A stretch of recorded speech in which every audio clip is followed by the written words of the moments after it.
football and other F words in the mornings. My name is Zach Lyons. You can follow me on X at F Words Pod. He's Mike Herndon. You can follow him on X at Mike Herndon NFL. And guess what? You can actually read both of our stuff at paulkarski.com through the offseason, through the draft. I will be writing every Thursday an article for PK's Paul Karski paid subscribers. And of course, Mike does his every Wednesday throughout the year for PKP. What's your article for tomorrow? I'm writing on basically 5 takes coming out of the draft specific takes coming out of the combine. I mean, yeah. Coming out of the combine. I like it. Yeah. I like it. That will align with what we're talking about today. I will be gearing up for free agency next week. Let's see. Hold on. What am I writing about next week? I got a little content calendar around here somewhere. And congratulations, by the way, on joining the mothership here at PK.com. Yeah. One of my big things was when deciding to join, and when I was talking to PK about it, and he kind of, told me about this and kind of caught me off guard. I wasn't really expecting it. I was like, as long as I don't have to be negative like you and Mike. So as long as I could just be myself, I don't want to have to conform to the hive mind that's over at the PK. Listen. Room. Hey, if you believe Titans fans, or some Titans fans, I shouldn't group all of them together like this, but if you believe some Titans fans, it's only a matter of time that just writing for the site will turn you into a negative person. And not to mention, the fact that me being negative about this team last year was exactly right. It was the right take. Well, luckily the first guy, or the first article I wrote was very much in my voice. So I think people can rest assured that my voice has not changed as far as my writing style and everything. But also, I'm still writing for stackandinbox.com. That has not changed. I'm not going to not be doing that, even though I am doing webinars this week for free agency 101, 201, and 301. 101 was last night. It's also in the inbox. That's for paid subscribers of stackinginbox.com exclusively. But Thursday for PK, I'll be be introducing the free agency tool, the cheat sheet, and stuff like that, and talk a little bit about free agency. And we'll talk a little bit about that today because we're going to take a different approach to free agency today. Everybody always wants to know, well, who should the Titans get? Who should they spend money on? Who should be doing this? And, and the same thing could be said about the combine. Well, this guy ran really fast, so shouldn't the Titans be in on him? Oh, this guy's athletic. He could probably be a left tackle. We're going to talk about Fool's Gold today, Titans Fool's Gold. What are some cubic zirconia takes? But we're going to start off by thanking our sponsors, Bluegrass Beverages in Hendersonville, Tennessee. Draft party is coming up. Details, so join the I always forget what the Bluegrass in crowd is called, but go join their mailing list over Bluegrass Beverages. So not only can you be the first to know about the NFL draft party that we are hosting live at one of the coolest venues you'll ever be to, where there'll be free alcohol and free food. Make sure you drink if you're going to drink, get an Uber or a Lyft or have a designated driver with you. On top of that, also, you'll get to know like special releases, new products, stuff like that. Bluegrass Beverages, Hendersonville, Tennessee, bluegrassbev.com. All right. Mike, let's start off with what everybody's talking about this morning. And I just had to update you on Dane Brugler's mock draft. And then, of course, Jordan Reed puts out a mock draft as well.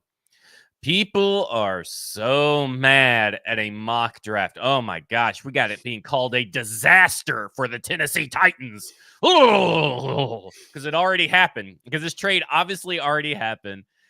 And I put out the objective take that it is a nice trade. It's not great. It's not elite. I would even qualify it as good. But objectively, to all three draft charts, the Rich Hill model, the classic Jimmy Johnson model, the Fitz Spielberger model, which are all three different trade values, it's an objectively a nice trade. Subjectively, I don't like it. But objectively, it's a nice haul for the Tennessee Titans because it favors the Tennessee Titans in every model. Now, saying that, let's also say that, based on what most people think, in the draft industry, in the scouting industry, people that track this stuff closer, most people feel like next year's class overall is going to be deeper, potentially stronger than what this year's class is, just because of the number. Except for quarterback. Right. Yeah. 100% quarterback class is stronger this year than it will be next year. Even though I'm sure we'll see some guys emerge and things like that as the year goes on. But yeah, I think it is definitely a sentiment out there that next year's class is going to be deeper and stronger overall than this year's class. So getting a pick in 2025 may be attractive to a team like the Titans, who isn't necessarily like, they aren't necessarily in win now mode, right? Like, I think that's something that everyone needs to wrap their heads around as we head into this offseason, is that this team is not a team that should be like making win now moves. This is a team that should be making win now and also 3-4 years from now moves. Those are the most important things, is that you keep in mind what this build is going to look like. Yeah, so the interesting, besides the debate over trade value, which objectively it is in favor of the Tennessee Titans, so you can't argue that it is not at least that. But I personally don't think it's enough. But the next interesting thing, I would, let me say why I don't think it's enough. I'd prefer to, if you're going to have to take a fourth, because Minnesota does not have a third to give. So you don't get a third from Minnesota this year. It doesn't look like they have one to give.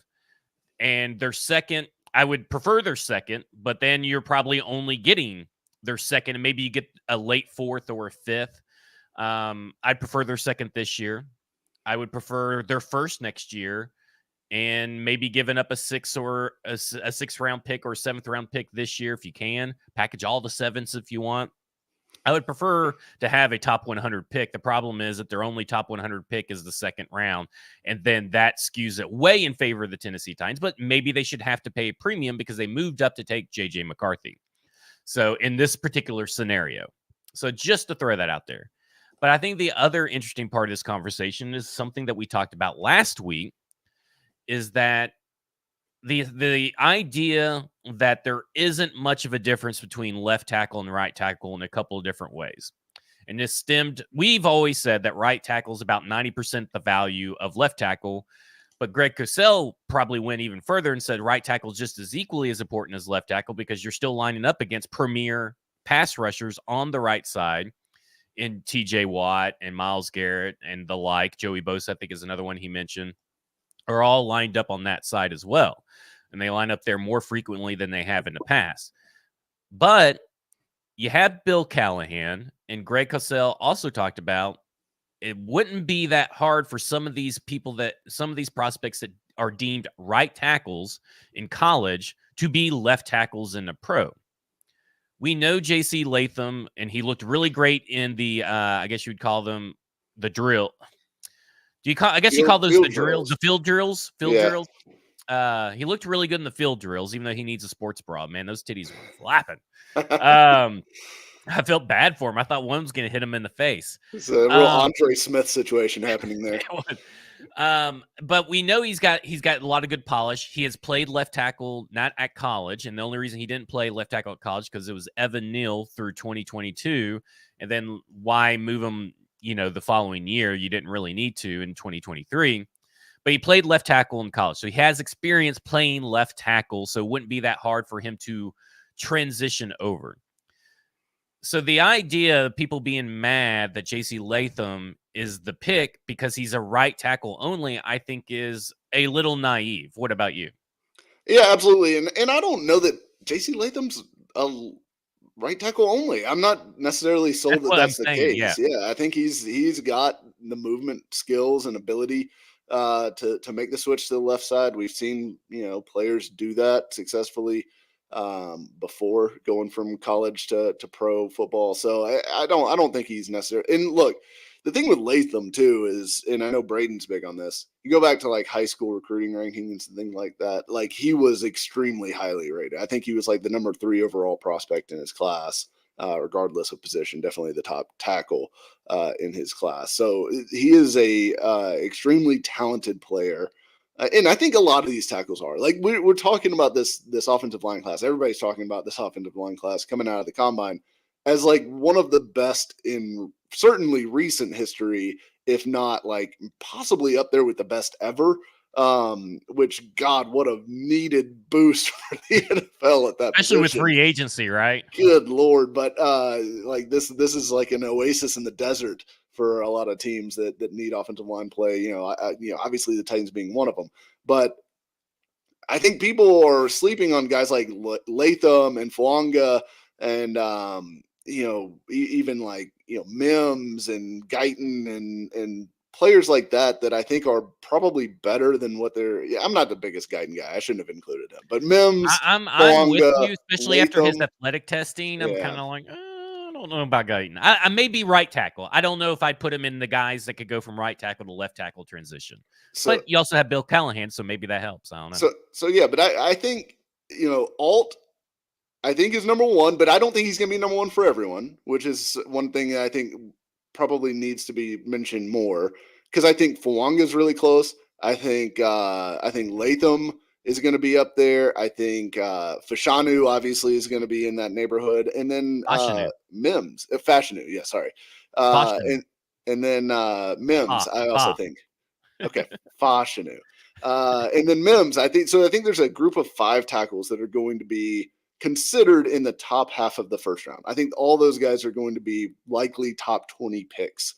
And I think the actual order of those guys will vary a lot from team to team as far as what they want in a tackle, what they value. Like, are they a traits-based scouting team? Are they a production-based scouting team? Like, there's do they need a right tackle? Do they need a left tackle? I think most of these guys, the right tackles are all what Fuanga, Latham, and Mims at the college level all played on the right side. I think all of them are athletic enough to switch sides, by the way. But would it be better for a team like, everyone's got this fear that Alt's going to go to, the Chargers. Wouldn't it make just as much sense for Fuanga or someone like that who has played right tackle to slide into that spot, especially if they have basically equal grades on Alt and Fuanga, which I think a lot of teams will, by the way. So I just think it's something to keep in mind when you look at these offensive linemen that I think right versus left tackle is a thing that should be kept in mind, that like, I don't think there's a massive difference. And if you're getting a great tackle, you're getting a great tackle. That's important. And we've talked about this all offseason, going back to like Lions, Eagles, probably the 2 best offensive lines in football right now. Where are their best players on those respective lines? Right tackle.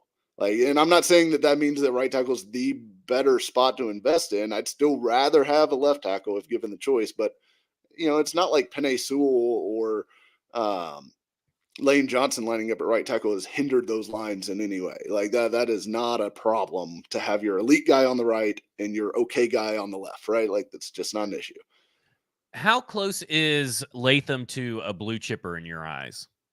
Just how do you think you can say he is if you want to, but I figured most people probably have him just right outside that tier. I have him right outside that tier. I still think there's a little bit of risk. Just that some of the pass protection stuff is uneven with him. Like, there's a consistency level that I think Alt and Fashanu have.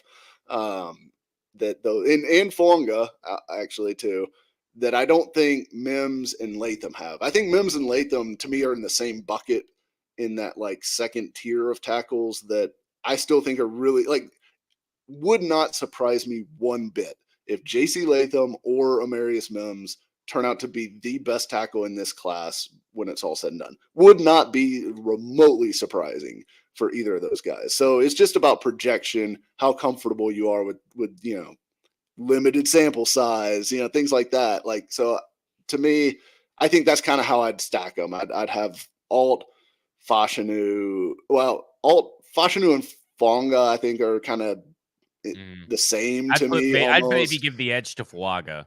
Yeah, I mean, I think slight edge. Yeah, it's very close for me. It's very close.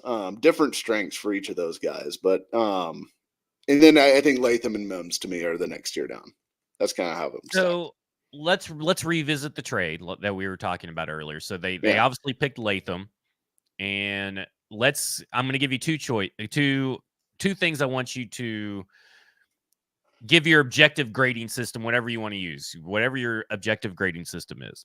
If they view Latham as a left tackle, how do you view that trade? And if they view him as a right tackle, how do you view that trade? Do you view them differently? How do you view it? I don't view it differently, whether they view him as a left or right tackle. I still think, it's about the same. And I guess my opinion on Latham would be I'd rather have Fashanu. I'd rather have Fuanga. But I'm not going to be – I wouldn't be throwing myself in the street crying over, them taking J.C. Latham over, one of those guys. I think it's defensible. I think it's a defensible pick. So let me ask you this. And this is a discussion I had with Braden yesterday on the football show, which you can see on the 440 Sports YouTube page. Go rate, review, subscribe to that. Rate, review, subscribe to this. I do not like the second round wide receiver options for the most part. I can be talked into them, but I don't like having to be talked into a draft prospect. I love a lot, and I say love, that may be an over-exaggeration. I like better, and I think there's more to their talent level, the tackle options or the cornerback or edge groups in the second round, theoretically in the second round. So to me, I am starting to lean. I've been pretty much team Joe Alt over any of the wide receivers for this team. And I've objectively said that I know that Tennessee Titans probably do not view it that way. So I kind of feel like after seeing the combine, that hasn't really changed, because I'm not going to fall for all this athletic testing like everybody else does. These guys train to get these numbers and all that kind of stuff. They lose weight. There's a lot of people that lost weight so they could do it. And there'll be even more people that lose weight to do it better at the pro day. So again, Fool's Gold Pro Day, Fool's Gold, by the way. Track the weight from their combine to there, and if they run faster and they weigh less, there you go. So I ask you, what do you feel? Because everybody says the offensive line depth is great. And I think everybody says the wide receiver depth is great, but I think it's great filled with number 2s and number 3s that you could still get in the 3rd, 4th, 5th rounds. Whereas I feel like the tackle situation dries up quickly after the 2nd round.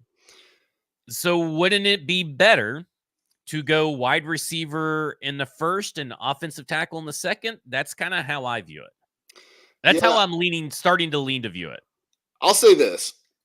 As much as I love Joe Alt, and I think he's probably one of the best tackle prospects that we've seen since Penei Sewell, like if not the best. I think Rome Odunze, I think Malik Neighbors, and I think Marvin Harrison Jr. are all better prospects than Joe Alt. Just straight up, if I'm ranking them as who's the best at their position as far as projecting forward, I think all of the receivers are better than all of the tackles as far as like those top guys, right? I agree. So to me, if one of those receivers is on the board, I'd go receiver. And I know that means, you're taking a little bit of risk at tackle, because I do think that while the tackle depth is really good, there's going to be a lot of tackles that go in the 1st round, right? I mean, we're going to see probably 6 at least go in the 1st round would be my guess. And that would be Alt, Fashanu, Fuanga, Guyton, Latham, and Mims. I think all 6 of those go.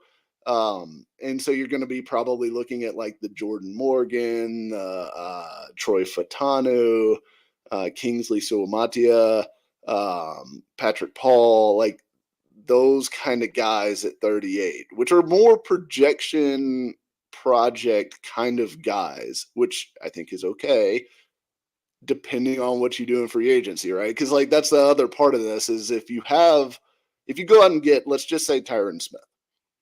I'm not necessarily 100% sold that they should do that, but let's say they go get Tyron Smith. Now you don't have to go get the tackle at number 7 because he has to play tomorrow, right? Like he has to be your starting tackle tomorrow. You can go get somebody like a Patrick Paul who has big time traits and let him develop with Bill Callahan for a year, or at least until Tyron Smith gets hurt, because he will get hurt.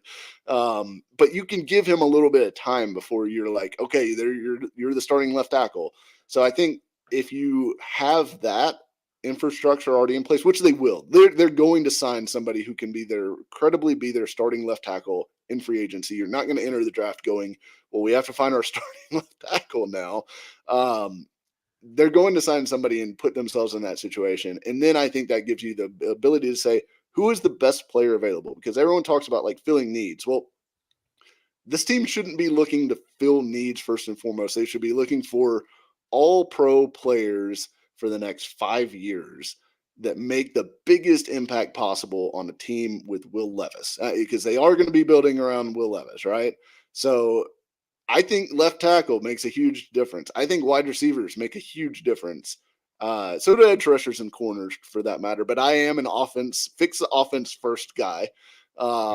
So to me, like, I still do think left tackle and wide receiver are the spots to focus on, but I don't really care which order you go in. Just get me the guy that's going to be an all pro for the next 10 years if you can, right? Like, and if that's Rome Odunze and not Joe Alt, then go get me Rome Odunze and we'll figure out the left tackle thing to at least get passable on that left side, while you've got an awesome receiver. So I think, feel like, to me, Rome Odunze is like one of 3 for sure going to fit no matter who drafts them prospects. Yeah. And I think it's Marvin Harrison Jr., I think it's Rome Odunze, and I think it's Joe Alt. Now, I like Malik Nabers as a prospect more than Joe Alt, but I think that those 3 guys are team proof. Like, I could see Marvin Harrison Jr. and Rome Odunze being like Mike Evans. It doesn't matter what quarterback you throw in there, I'm getting 1,000 yards, right? Yeah. It doesn't matter what scheme you're going to put Joe Alt in. I think he's going to be fine in whatever scheme you put him in. Malik Nabers could be a little bit more, has a little bit more of a variance. He's pretty close to that, but that's how I feel. But I also feel like in this trade back scenario that, would you rather have Latham or Brian Thomas Jr.? I would rather have Brian Thomas Jr., and I think the Titans would too, but that is a little bit more murkier for me, what the Titans would do in that scenario. Yeah, it's very close to me between those two. Like, I think they're both kind of in that same, like, they're not slam dunk prospects to me, but they've got obviously tremendous upside, like, because the physical tools are very much there with both Latham and Brian Thomas Jr. So, yeah, I think Odunze to me is a safer pick, because and somebody made this comp, so I'm not going to claim it as my own, although I do agree with it. He's like a taller Davante Adams. And I think that's honestly the perfect comp for him. The release package, the route running ability, the ability to just the feel for the position, knowing how to separate. I hope he has a better start than Davante Adams does. Oh, true. And I think he's a slightly better athlete than Davante Adams as well. But hey, if you're getting a taller, more athletic Davante Adams, that's a pretty tremendous pick. But I think that's kind of who he reminds me of most. And he's a guy that, like, I had the same feeling with A.J. Brown. Some guys, you just watch them and you just immediately know, this guy knows how to play football. Like, this guy's a football player, like, has the feel for everything, the toe tapping on the sidelines, the ability to adjust late and make a catch, the contested catch ability, the ability to flash your hands late and not show a corner that you're about to make the catch. There are so many little nuanced things that he does extremely well. It reminds me so much of A.J. Brown. They stylistically not the same, because, like, A.J. Brown had all the run after catch stuff, and I think Odunze may be a little bit faster, a little bit more nuanced as a route runner. But they are very similar. It's just feel for the position, and I think that's one of those things that, like, when you see it, when you sense it, like, that is a can't miss player to me. And Odunze is going to be a tremendous NFL player. I'm like 100% sure of that. And I'm with you on that. Everything you just said, I echo. I agree. I just really like Rome Odunze, and I think there is a conversation kind of similar to what you were talking about with Alt and the rest of the offensive linemen. I think there's a lot of conversations being had or have been had when putting together a big board between who is actually the consensus number one wide receiver among NFL decision makers. I think that a lot of people are going to like what Rome Odunze provides you. I think they're going to like a lot about his game. I know he's DJ's favorite player in the draft. Stoney put that he's his favorite player in the draft. I would have to say probably I agree. I think he may be my favorite player in the draft, even though I really do like me some like obscure players. But as far as the top end talent in the first round, I think he is my favorite player in the draft. PK said he was his favorite podium, so he was his favorite guy talking. So I mean, it seems to be pretty much a big consensus kind of deal. Even though I do like the Tip Ryman and the other guys that do not believe in birds, they are correct in their assumption. But I do not like non-space believing boy that was the track star Tyler that blew Owens out the combine. Yeah, Tyler Owens. Yeah. So let's talk about the combine because Hayden Fiedler is all about talking about some Xavier Worthy this morning. And I think here's where I'm at on Xavier Worthy. In the second round for the Tennessee Titans, I'd be fine. Mm-hmm. In a trade back, I would not be fine unless you're like you traded all the way back and got a massive haul to like 28 or something. I'd be fine. I think he's destined to be a Raven. And I said that yesterday based on Eric DaCosta's like horny reaction to what he saw on the field. And when I said that on a football show, not a few moments later, like 10 to 15 minutes later, it was announced that that's his first top 30 pick as the Ravens. Interesting. So I just feel like he's a Ravens guy because they don't really have a deep threat, and they've tried to have deep threats in the past. I mean, Zay's kind of supposed to be that guy, right? Sort of. I mean, I don't think that's how they use him, though. So I think he's more of their yak guy is how they use him. And so I think they're looking for kind of that kind of like just take the top off a Deshaun Jackson type player. Yeah. Marquise Brown type player. yeah, Marquise Brown type player that didn't work out because Marquise Brown's a little nutsy. Yeah. But I feel like the Texas guys are a little bit of fool's gold now. No, I'm shocked. And here's why. So I said this a couple weeks ago and I don't know if I said it on this show too, but I said it on a football show that I'm getting real Cedric Tillman, Jalen Hyatt vibes from these guys. Oh, come on. Now. And they have similar stats, similar tape, and all that kind of stuff. They're similar to wide receivers, both orange or whatever. Oh. And I couldn't really nail it down other than they come from kind of systems where they just dominate, right? The systems are built for the wide receiver to just dominate whoever opposes across from him. Jalen Hyatt just embarrass people. Cedric Tillman embarrass people. And there's body size, body types, athletic types, right? And they both kind of, go to the combine like Cedric Tillman and Jalen Hyatt did and blew everybody away. But there's and I couldn't really put it when I was watching film. I couldn't really put my finger on it. Like, what is it? Why? There's another level to it. And I couldn't figure it out. And then I saw a guy named Jim Coburn who analyzes the draft and watches film, does data, does all the stuff. He's kind of like a Matt Waldman-esque kind of guy. And I think it was him. And he said that it reminds him a lot. The watching Texas play reminds him a lot of watching Tennessee play with Jalen Hyatt and Cedric Tillman. I couldn't believe someone else had this take. And he said it's because they know after a certain point that they're not getting the ball and they just give up. And that's something that Cedric Tillman and Jalen Hyatt did. Now, it could be, obviously, it's fine with coaching for both Josh Heupel and Steve Sarkisian. But I do want, and you hope that could be coached out of them, but I do wonder, are we all overhyping the Texas players like we all, and I say we, us, fans, and analysts, like we all overhyped Cedric Tillman and Jalen Hyatt a year ago, and then they go later than what everybody expected, and they did nothing. I just feel a little fool's gold right here because they're getting punished for the sins of their fathers last year.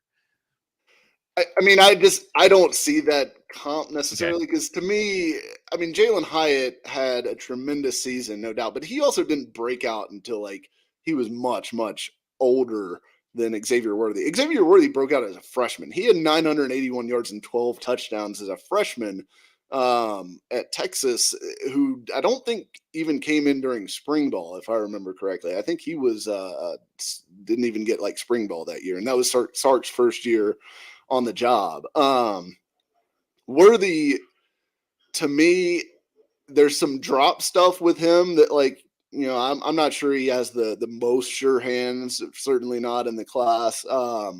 I think there's some context with his 2022 numbers specifically that, like, most people may not know because it wasn't widely reported even during the season. He played a big chunk of the 2022 season, like the back half of the year, with a broken hand. And he had some drops because of it. I know there were 2 big drops in the Washington bowl game, not the college football playoff game, but they played in the bowl game the year before against each other, and he had 2 big drops in that game. If you're holding those against him, he was playing with a broken hand. So to me, Worthy, yes, he's undersized. He's 5'11", he's 165. So is Tank Dell. Tank Dell is more undersized. He's 5'8" and like 160 pounds. And you saw how that ended. We don't know if he's going to be the same player. Right. So he got hurt, but he was tremendous on the field. So, like, yeah.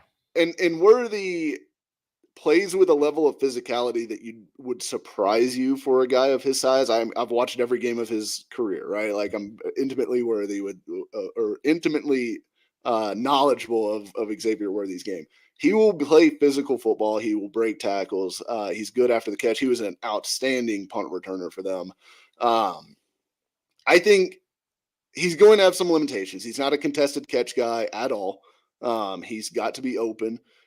He's got to have separation, but he is good at creating separation, both with his speed and with his route running. He's extremely sudden, as you'll see. Like, if you watch the simulcast with him and John Ross with that 40 time, you see how quick Worthy gets off, because Ross is actually closing it down the stretch, right? Like, so I think his top speed probably isn't as high as Ross's is, but he gets off the ball in a hurry, and that makes a huge difference for him. So, and I actually think he's a better route runner. I think he's a guy who will be dedicated to his craft. I don't think he's going to be a problem in the locker room or anything like that.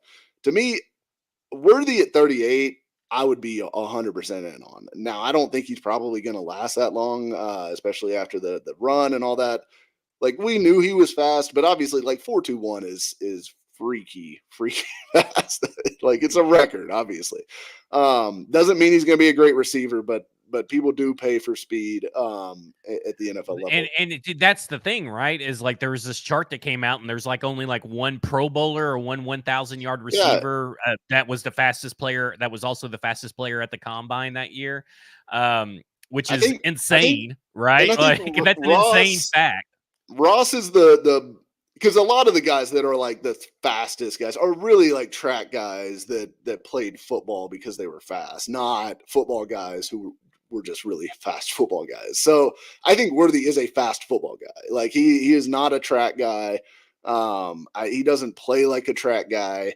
So I think he's got football skills, and I think that separates him a little bit. And I think John Ross did too. The difference between Ross and Worthy, to me, is Ross had major knee surgeries in college that cost him time, I think there was one where it was like they weren't sure if he was ever going to be able to play again, kind of level injury, and Worthy has none of that. He has the broken hand and a couple ankle sprains, and that's it as far as an injury history goes. So no major injuries with Worthy to be concerned of as far as like recurring things or anything like that.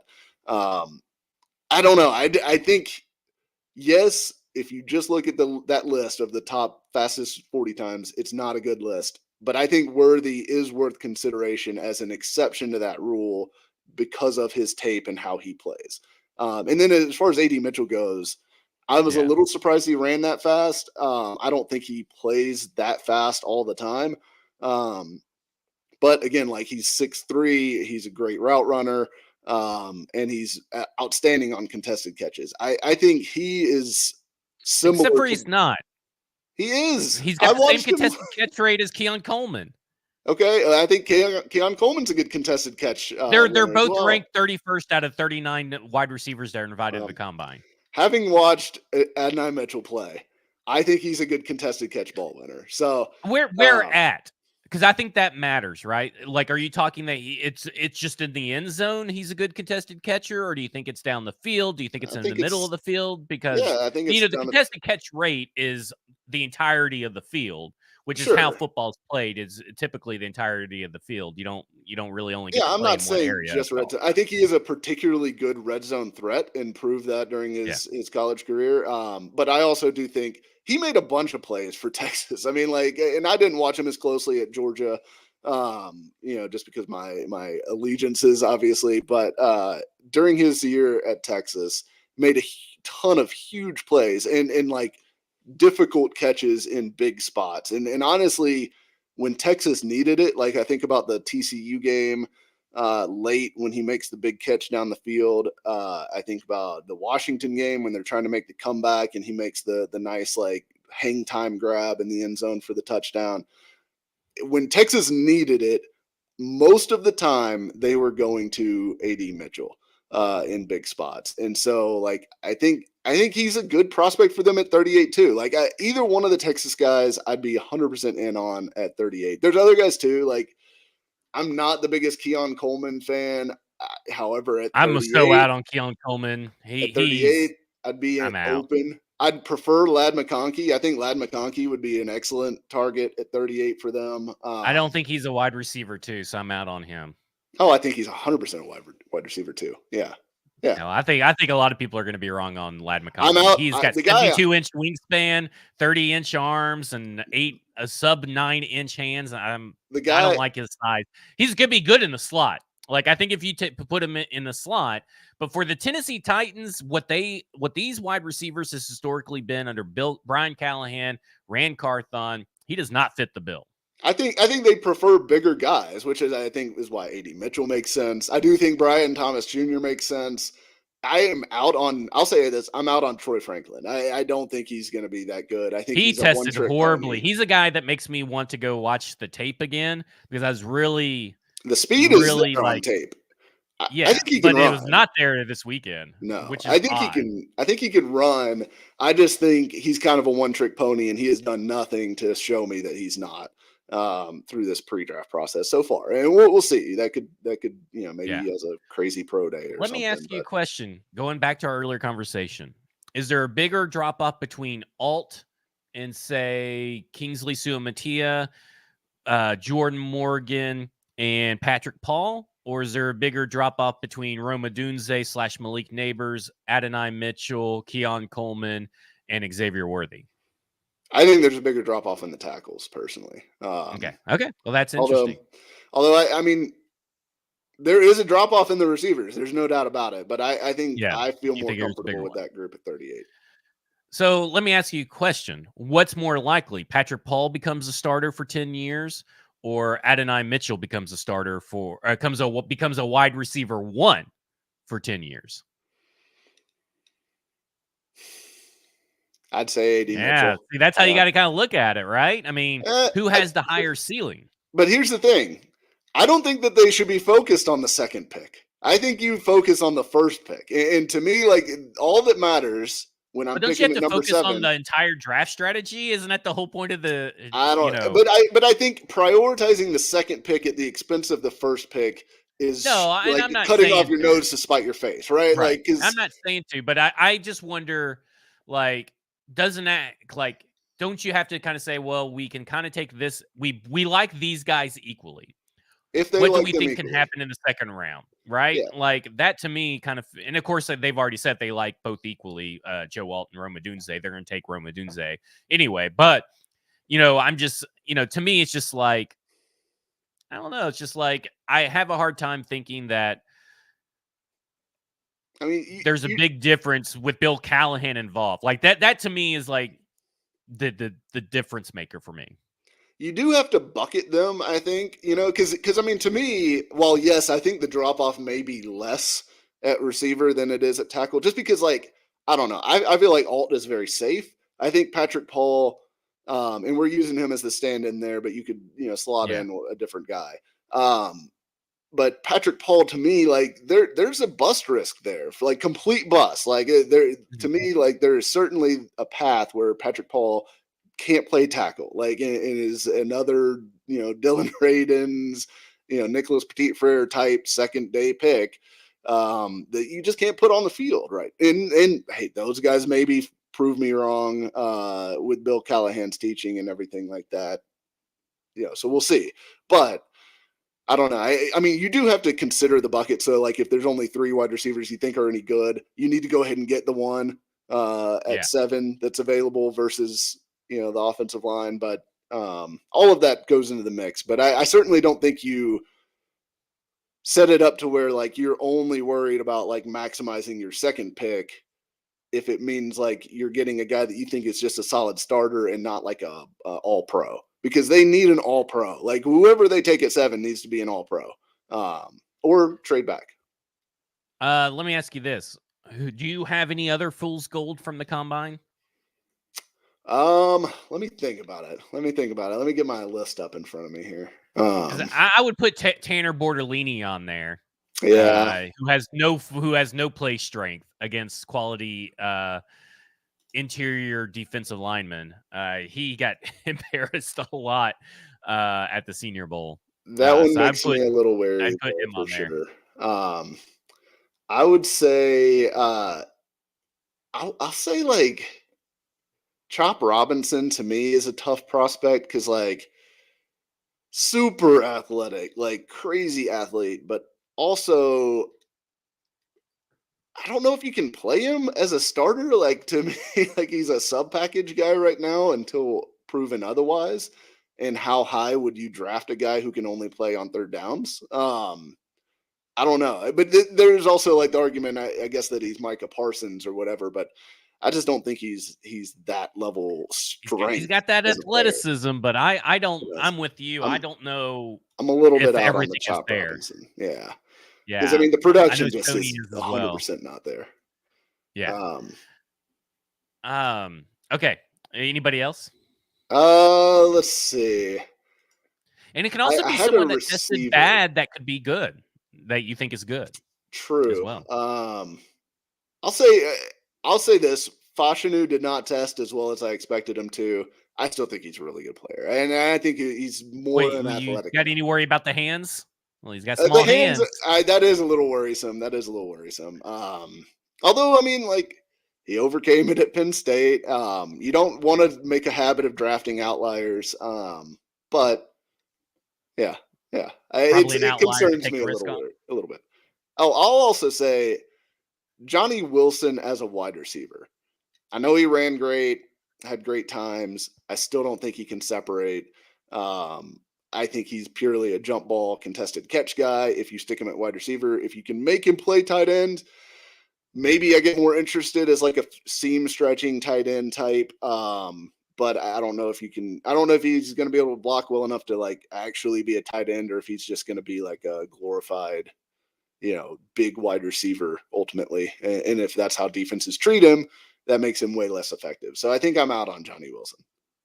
All right, let's talk about fool's gold free agents, and we're going to go by a couple of positions, and I'm going to give you the chance to say whatever you want about a potential free agent wide receiver that you don't want on the Tennessee Titans, okay?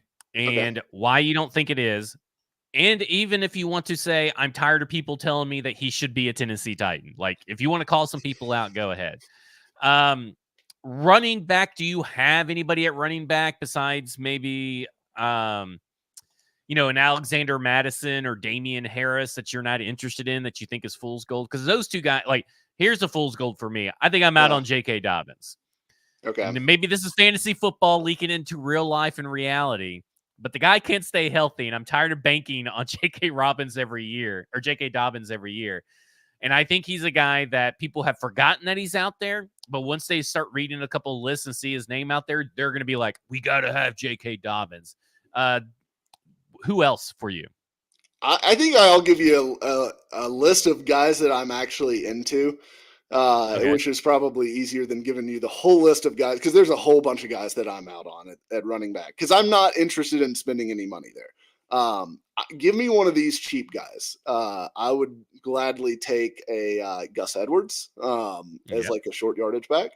I would gladly take an AJ Dillon, a Zach Moss, a Deontay Foreman, and I would go Antonio Gibson as well. I'd be interested in using him as like a weapon, but only if he comes cheap.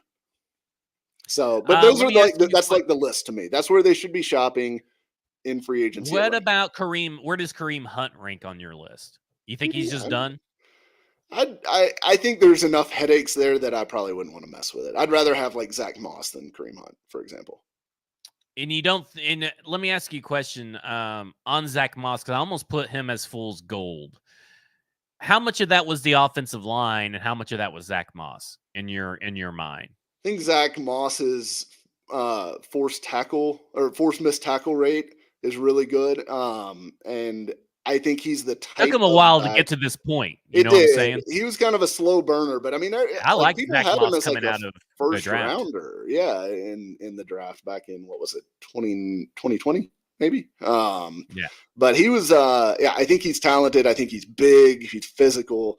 I like everything about what Zach Moss brings to the table, and would love him here as a complimentary guy to Tajay. And Nor set the bar. We are talking about players we don't want, because everybody talks about players that they do want. So we're trying to talk about players that we don't want, even though Mike broke free from that. I did. I don't want to spend any money. He can find some here in the wide receiver market. Yes. I'm going to start with the guy that you wanted really badly last year, Mecole Hardman. I'm out on Mecole Hardman. He is a complete and utter fool's gold, and you were foolish to ever believe that he was any good, and you have clung to this for so long. But last year in particularly, fool's gold number 1 at wide receiver, Mecole Hardman. Yeah, I'm out on him too now. He's proven that he's just nothing. I'm out on talking about any of the franchise tag guys. Like, we've been over this before. They should not be in the situation Brian where they're Burns trading. Just franchise tag, by the way. Yeah, I'm sure Michael Pittman will be tagged. T. Higgins is already tagged. We'll see what Calvin Ridley does. I'm like borderline on Ridley, honestly, myself. But I guess other guys that I'm out on Odell Beckham. Just makes no sense for this team. I'm out on Tyler Boyd. I get the connection with Callahan. I don't want him. He's 30 years old. He's a slot only guy.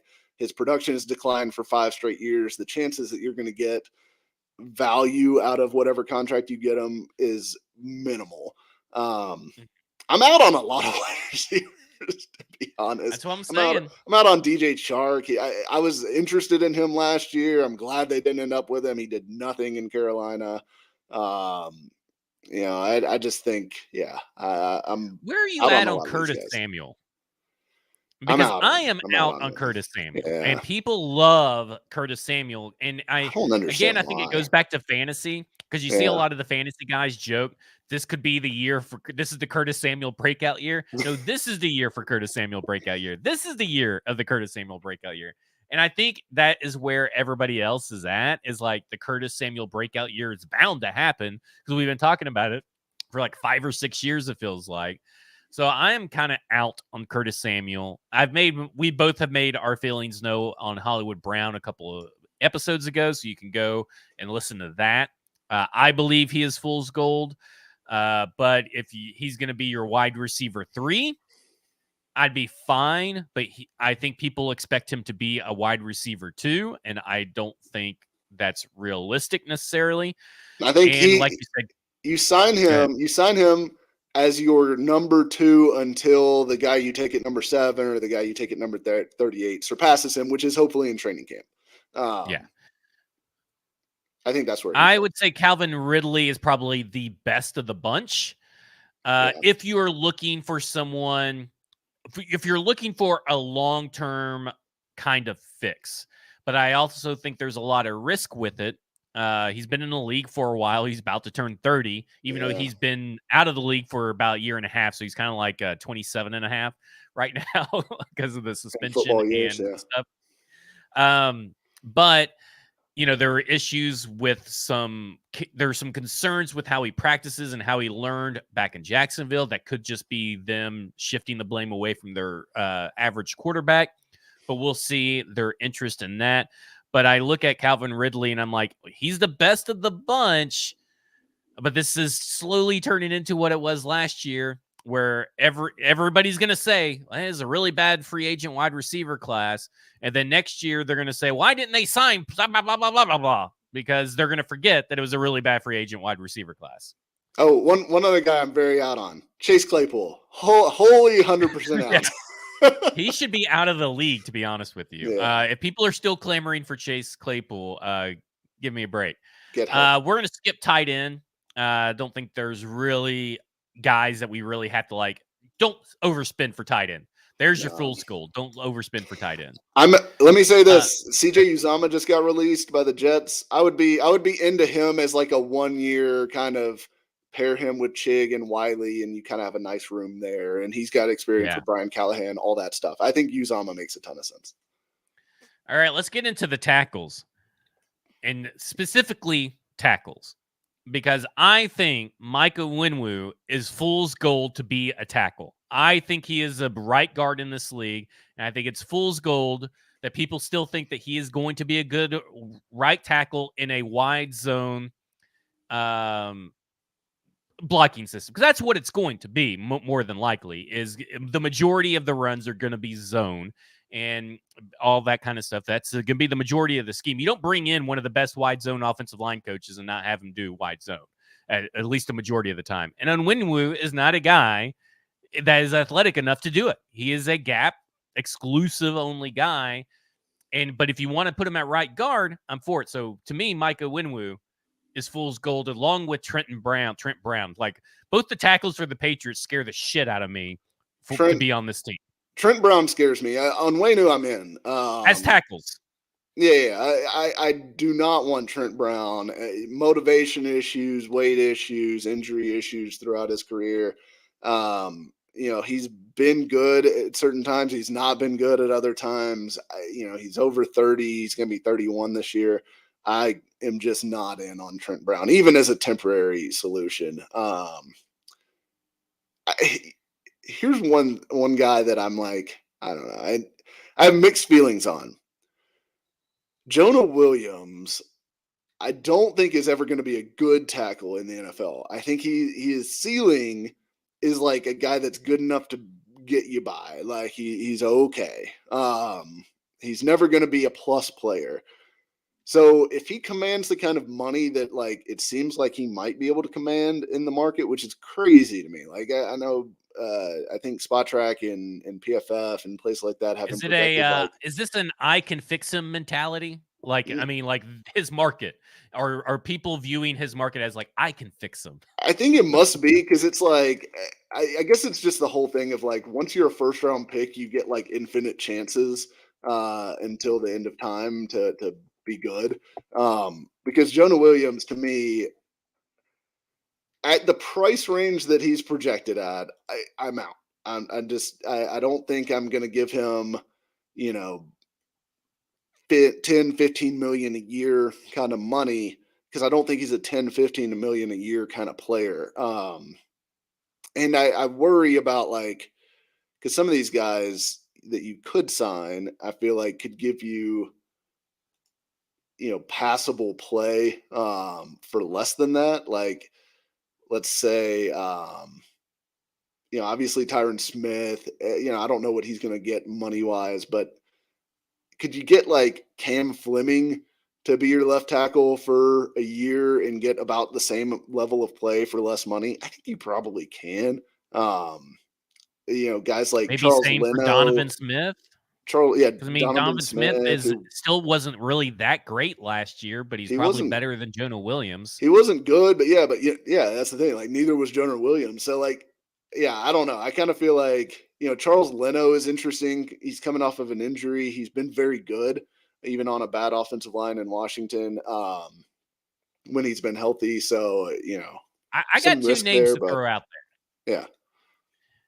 And I think they're names that we should talk about. And I think that's the other left tackle that replaced Charles Leno when he went down for injury, and that's Cornelius Lucas. He's older, but as for a cheaper placeholder that does give you quality starts, it's kind of like a Dennis Kelly 1-year fix. Like he can make it through 17 games and be good, but he's not elite, but he can at least make it through that. And Josh Neiman from the Green Bay Packers, who has a relationship and working relationship with J.O. Yeah. So I guess J.O. too. So I like Josh Neiman as a really young tackle. They've tried to keep him for as long as they could.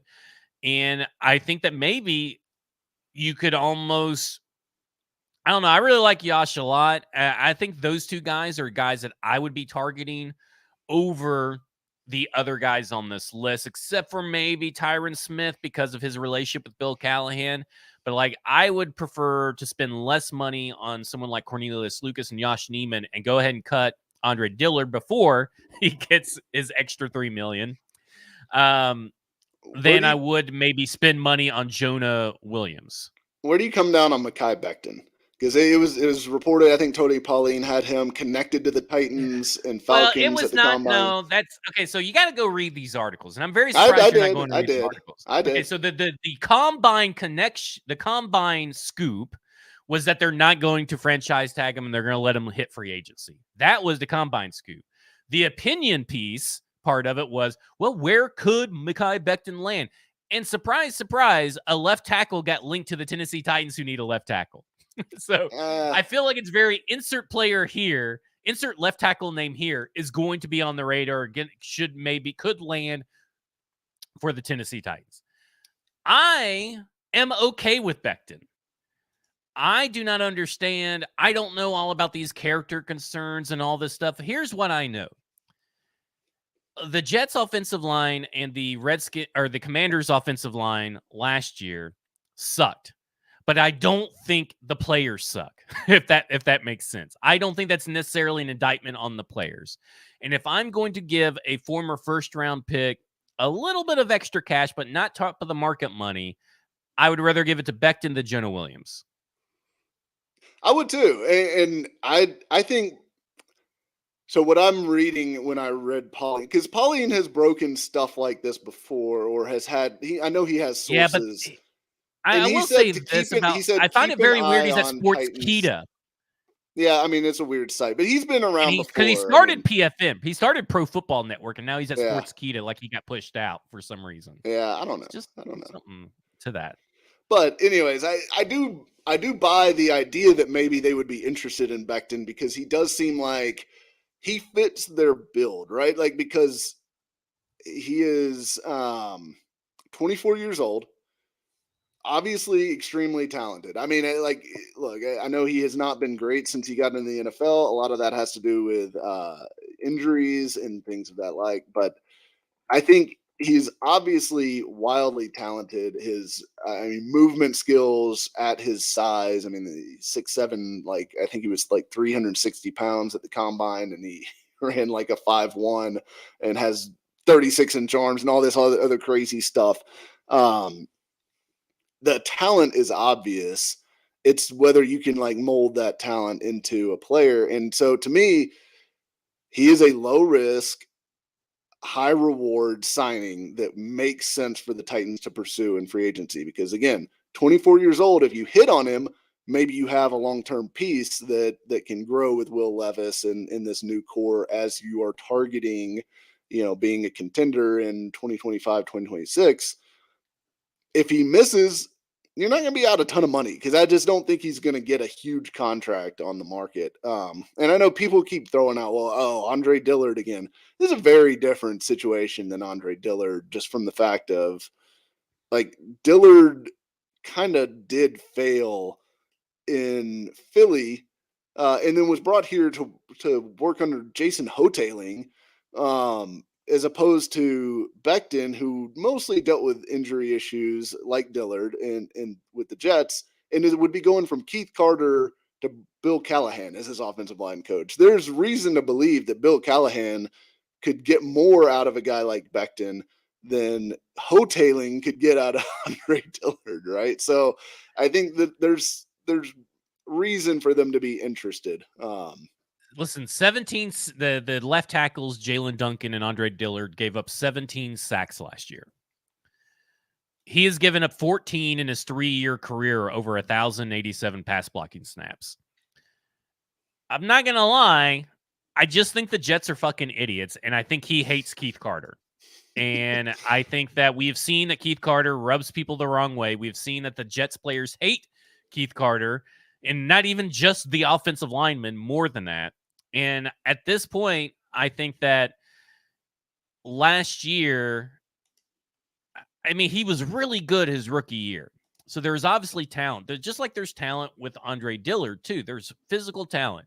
And it's up to, if Bill Callahan is supposed to live up to the billing that he's supposed to live up to, I think that you can take a chance on Becton without hamstringing your options in the offensive tackle draft. Like, you could still get an offensive tackle in the draft and Mekhi Becton and cut Andre Dillard and still be fine. And if Becton is really, really great, then, he could possibly, stay at left tackle, or he can, you can move the rookie over at some point, or he can switch over to right tackle maybe at some point if Becton or whatever. But I mean, he really just seems like he's a left tackle type. I mean, yeah. I'm okay with Becton. I'm not as up in arms as everybody else is with Becton.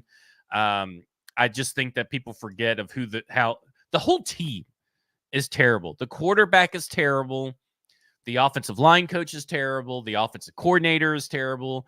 The offensive assistant, Todd Downing, is terrible. I mean, there's so many terrible pieces up in there that people forget that just 3 years ago, he allowed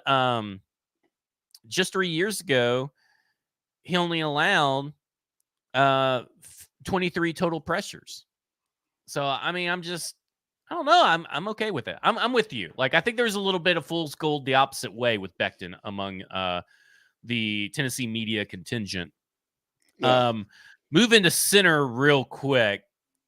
I don't think there's any real fool's gold other than like Brian Allen would consider a little bit of fool's gold. He's better than Brewer, but is he really a long-term solution like that? To me, center, you have to find the long-term solution, but there are guys here that you can pay to be that guy. I kind of worry a little bit about Tyler Biadasz or whatever his last name is. Yeah. But I would trust the opinion of Bill Callahan. If he feels that guy's worth it, then I trust the opinion of Bill Callahan. Yeah. And that's kind of where I'm at, is like I trust a Bill Callahan until I'm proved otherwise. Yeah, Biadasz was my fool's gold guy for this position group because I think he's played, his whole career with Zach Martin next to him, basically. I think that helps a center, especially a young center, and he still had issues with the Cowboys. I just think, to me, if I'm going to go invest in a center, I'm shooting higher than that. I'm shooting Andre James, Lloyd Cushenberry, maybe Connor Williams, depending on your patience level with the injury thing and things like that. But to me, the prize is Andre James and Lloyd Cushenberry. One of those two needs to be in Tennessee. Very much with you on that one. Let's go. Oop, click the wrong thing. Let's go to defensive line, because there's going to be a lot of interesting names to potentially pair. I don't know if there's really any fool's gold outside of and they kind of have him as a defensive end type. Maybe Carl Lawson is a guy that I wouldn't invest a lot of money in. Chase Young, I'm not sure how I feel about Chase Young.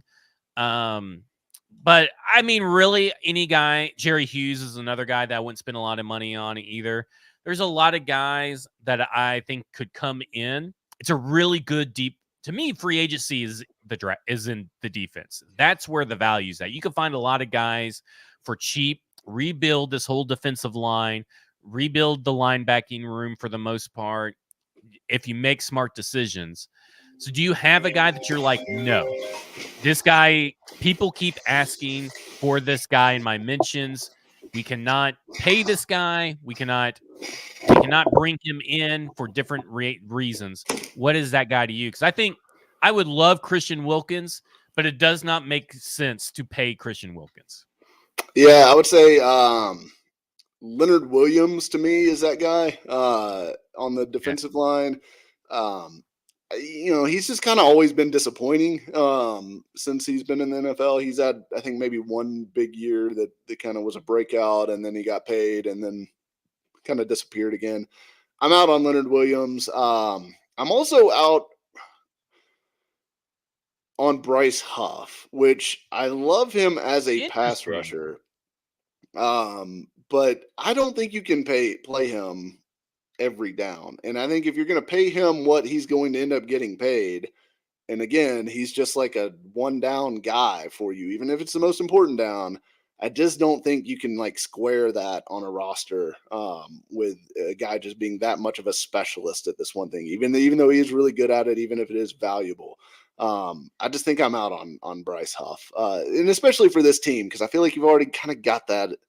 Like Arden Key's nowhere near as good as Bryce Huff, but you've already got a guy that you struggle to play on early downs that's under contract, and you really can't get out of it that easily either this offseason. So yeah, I'm out on Bryce Huff, I think, as a Titan anyways. I think he fits on other teams better. All right, Fool's Gold at inside line. One more there. Okay. Chase Young. Young is. I mentioned Chase Young. I don't think I'm good on Chase Young. I don't think you have a reclamation project on your hands. I think he's talented, but I don't think the effort's there. And if Chris Kasurik couldn't get him to produce at a high level, nobody's going to. So he only produced at the Super Bowl, which is great, but you have like 18, 19 other games to get there. Yeah. We did Chef Ran, who came in late. Who's also cooking with leftovers because Burns has been franchise tagged because he said Burns is number one, not anymore. And we did talk about Tyron Smith at the very beginning. So Danielle Hunter. Danielle Hunter is number one by far. That guy. Only, I think it was. I think there's only 5 players in the NFL that have at least 70 pressures in each of the last 2 seasons. Danielle Hunter is one of them. The other 4 are Nick Bosa, T.J. Watt, Myles Garrett, and Micah Parsons. That's the kind of company. I'd be all in on bringing Danielle Hunter here, by the way, for sure. He is unbelievable. Yeah. Okay. Here's my 2 for the Fool's Gold for inside linebacker. And these are guys that I think are known names that people want, and they're both the Devons. I'm out on Devin Bush. I'm out on Devin White. Devin White, who played in a similar system, he was getting kind of lambasted by Tampa Bay media. Todd Bowles, and Denard Wilson are very similar in their approach. I think Frank Bush and Todd Bowles actually cross paths as well. So I think they're going to have the inside scoop on Devin White. So I'm out on Devin White. Devin Bush, I'm out on Devin Bush. It's just he's not that good. I'm with you on both of those. Devin White is just an athlete. He's not really a linebacker.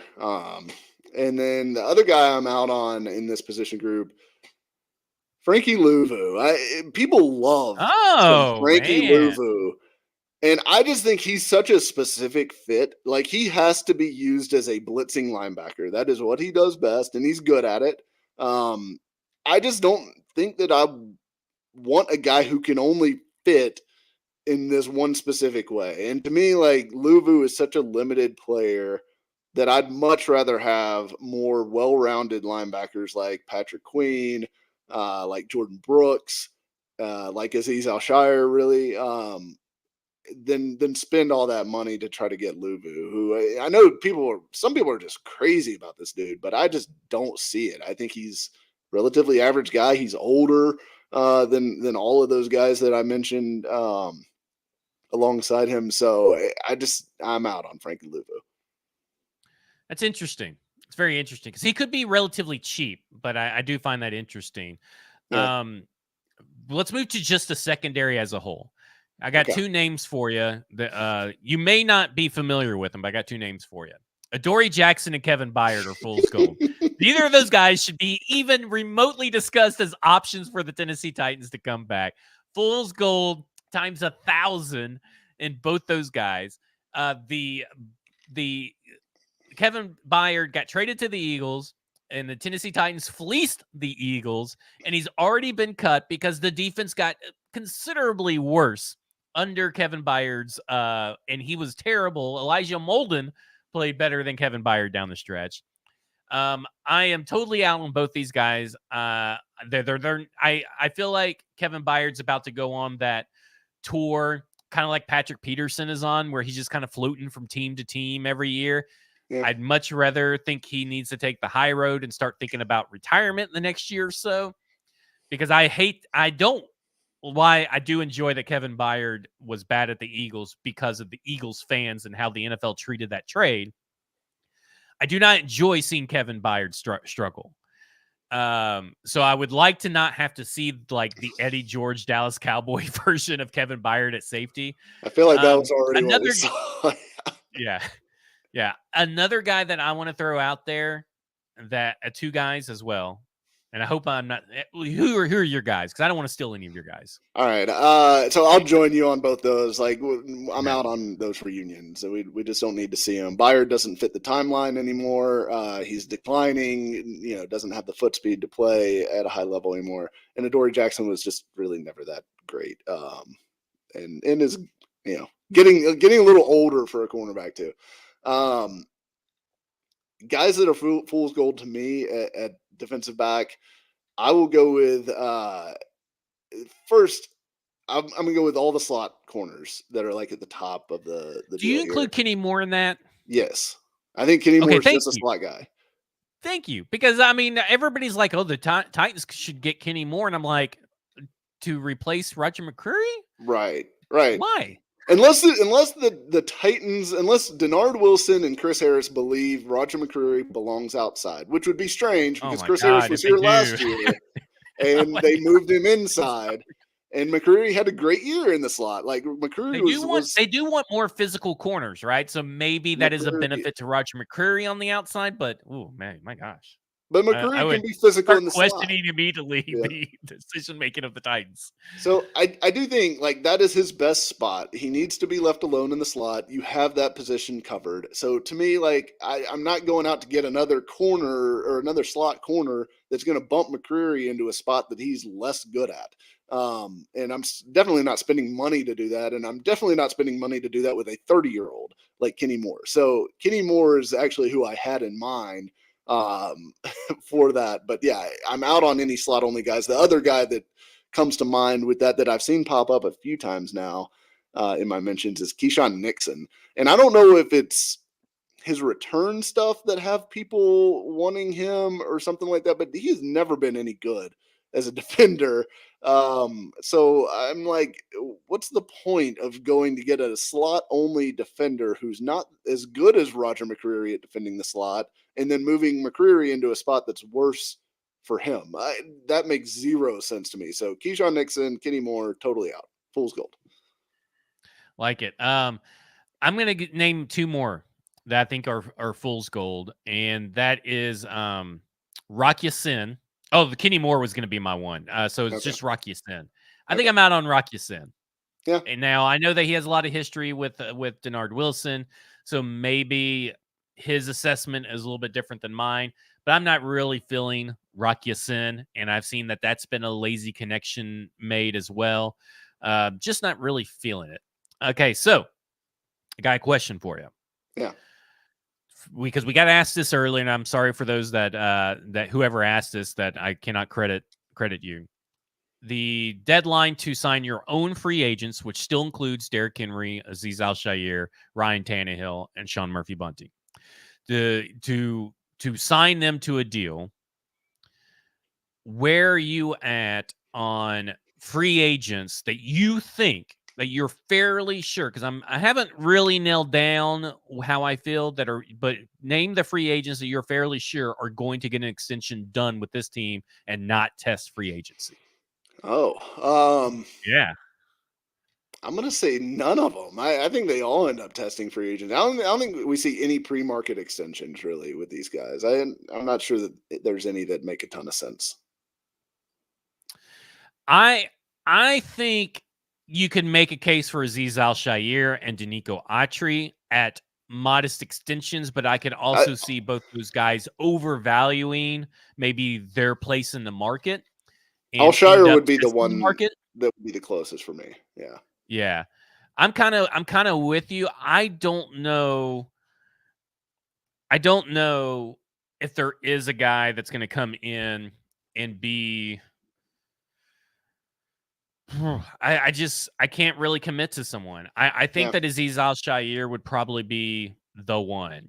And then I'd put Denico Autry at 2, Sean Murphy-Bunting at 3, and then pretty much everybody else. Why would you bring them back? Like, I think those are the only real 3 options that you even entertain the idea of bringing them back and not letting them test the market. You have I just think that's the only 3.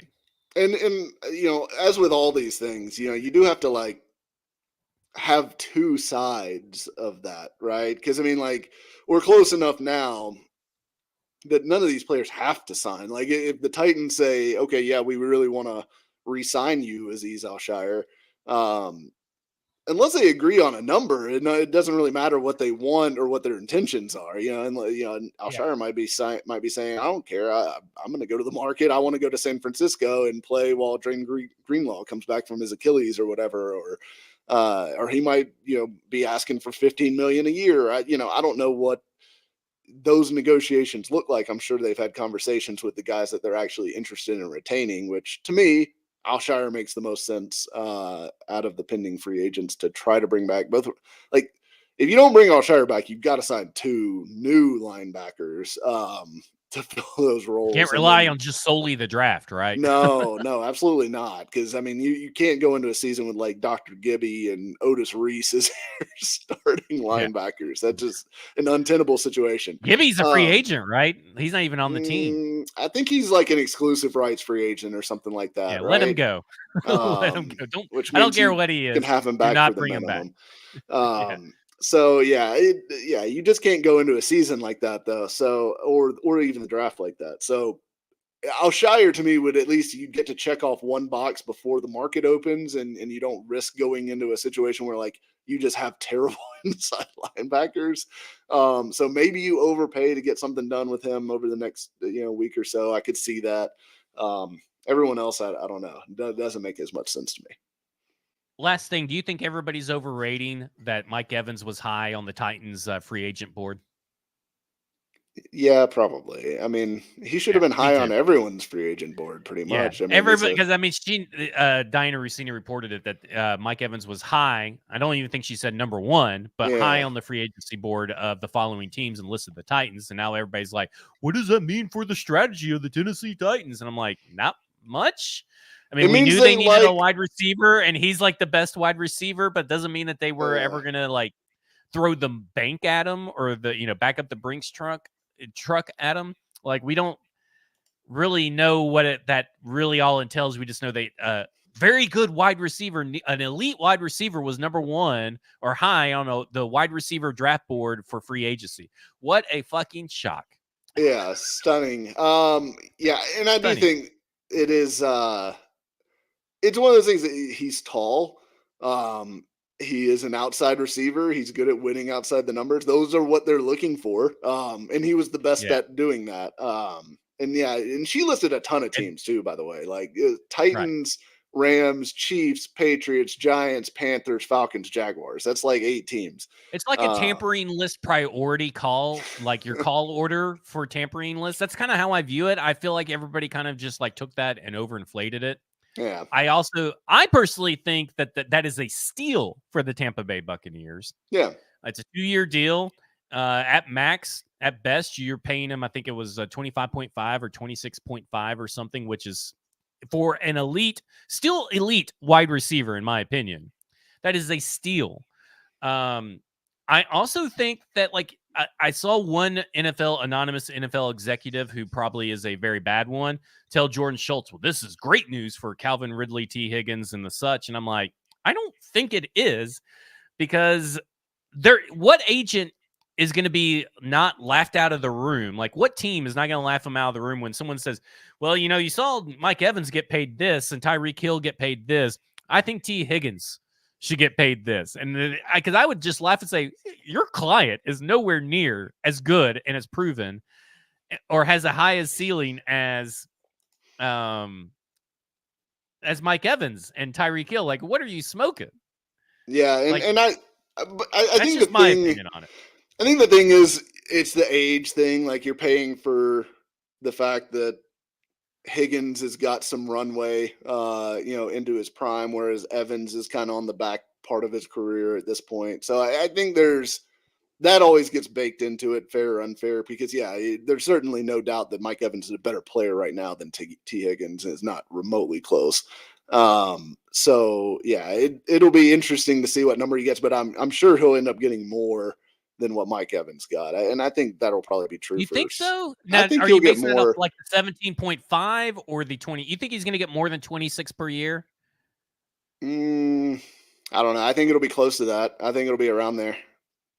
Wouldn't surprise me if he beats it. That'd be a huge mistake for whatever team does that. I agree with that. I agree with that. Yeah, I think he's way closer to being his franchise tag number per year with some incentives tied in. You can get up to maybe your 25, 26, which could be tied to health and hitting certain milestones that he likely won't hit because he's not a wide receiver one. But, that's just where I'm at. Okay, that will do it for us. Football and Other F Words.